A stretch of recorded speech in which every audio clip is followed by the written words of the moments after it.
आप देख रहे हैं सौगंध टीवी, सौगंध वतन की।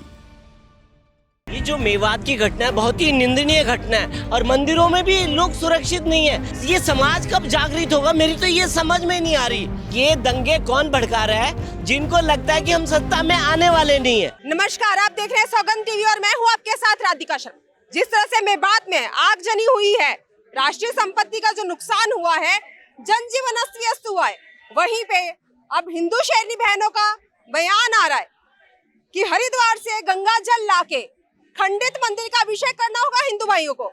अगर वो ऐसा कुछ नहीं कर पाए तो इस बार राखी पे अपनी चूड़ियां पहना जाएंगी, राखी नहीं बांधी जाएगी। तो क्या लगता है आपको? देखिए, ये जो मेवात की घटना है बहुत ही निंदनीय घटना है और इस तरह की घटनाएं अगर भारतवर्ष में होती हैं तो भारत के लिए एक डूब मरने वाली बातें हो जाती है कि इस तरह की घटनाएं एक धर्म विशेष के ऊपर करी जाए, उनके जुलूसों पे पत्थर फेंके जाएं या उनको घेर घेर के मारा जाए या मंदिरों को तोड़ा जाए। और मंदिरों में भी लोग सुरक्षित नहीं है, जो भगवान का दरबार है और उसमें भी लोग सुरक्षित ना हो, तो ये बहुत ही निंदनीय घटना है और इस तरह की घटनाएं हमारे देश में नहीं होनी चाहिए, ठीक है ना। और अगर हम भारत में ही मतलब सुरक्षित नहीं है, सनातन अगर भारत में ही सुरक्षित नहीं है तो कौन सा देश है जहां भारत के लोग सुरक्षित रह सकते हैं।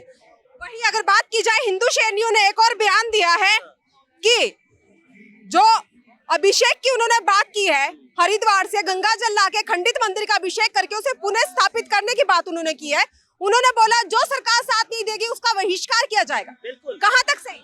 देखिए, बहुत सही है। अगर हिंदुओं के देश में अगर हिंदुओं पे प्रताड़नाएं हो, उन्हें मारा जाए, पीटा जाए, उनको घेर घेर के इस तरह की वो करी जाए और फिर हिंदुओं को बदनाम करने की साजिश रची जाए, तो ये बहुत ही निंदनीय घटना है।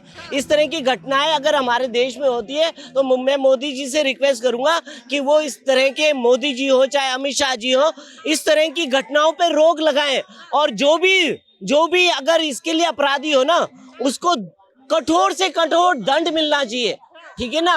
और इन लोगों के अंदर दहशत भरनी पड़ेगी, जैसे योगी जी ने भर रखी है। यूपी में कोई करके दिखाए। अभी बरेली की घटना देखिए। क्या दिल्ली को भी कुछ ऐसे शासन की जरूरत है? दिल्ली को तो है ही मैम, दिल्ली में तो आए दिन हो रहे ना। आप देखिए, कल परसों की घटना, कल की घटना संगम बिहार में बिल्कुल 17 चाकुओं से गोदा गया लड़के को, सिर्फ 3,000 रुपए के पीछे। बिल्कुल 3,000 के रुपए, 15 चाकू मारे गए। और मैं तो लोगों पे भी देख रहा हूँ कि जिनकी दुकान के सामने ये घटना हो रही थी वो लोग क्या कर रहे थे, मूक दर्शक बने खड़े थे। बिल्कुल, आपकी बात सही है, मुख दर्शक बने खड़े हुए थे। पर आप देखो, ये समाज कब जागृत होगा, मेरी तो ये समझ में नहीं आ रही। जिस तरह से देश में ये हिंदू मुस्लिम प्रचलन चल रहा है, क्या आपको क्या लगता है, क्या धीरे धीरे दंगे और भड़केंगे 2024? देखिए, ये दंगे कौन भड़का रहा है जिनको लगता है कि हम सत्ता में आने वाले नहीं है और वो इसको ऐसा करना चाह रहे हैं। देखिए कहाँ कहाँ हो रहे, मणिपुर बीजेपी शासित प्रदेश है ना, हरियाणा बीजेपी शासित प्रदेश, और ये साजिश के तहत किए जा रहे हैं।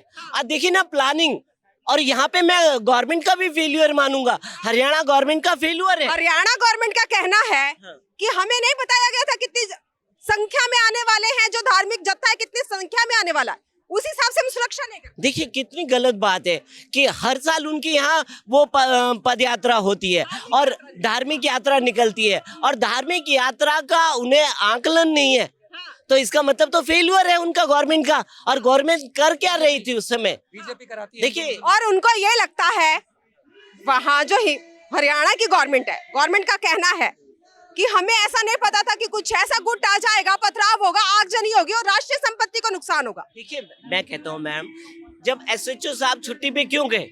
एसएचओ साहब को छुट्टी पे जाना था। जब इस तरह के धार्मिक जुलूस निकल रहा है, ये यात्रा निकल रही है, उस पे कहीं ना कहीं घटनाएं हो रही हैं और देश के हर कोने में हो रही हैं, तो इसका मतलब गवर्नमेंट ने उसको नजरअंदाज करा कि इतनी जनसंख्या नहीं होगी, ऐसे नहीं होगा, वैसे नहीं होगा। पर ये तो प्लानिंग चल रही थी पहले से ही, है ना। तो जब प्लानिंग चल रही थी तो आपका इंटेलिजेंट फेल्यूर है, इसका मतलब आपने कहीं ना कहीं ये सरकार का फेल्यूर। बिल्कुल, देखो हमारा देश का युवक नौजवान कितना सतर्क है और देखिए सारी कैलकुलेशन कितनी जल्दी से लगा ली है, तो सरकार इतनी पीछे क्यों है? देखिए सरकार में तो पढ़े लिखे लोग बैठे हुए हैं, आईएएस अफसर बैठे हुए हैं, एसएचओ बैठे हैं, आईजी बैठे हुए हैं, पर देखिए 18,000 रुपये तनख्वाह वाला युवक इसने तुरंत फैसला कर दिया कि खट्टर सरकार को तुरंत इस्तीफा दे देना चाहिए। आप देख रहे हैं सौगंध टीवी, सौगंध वतन की।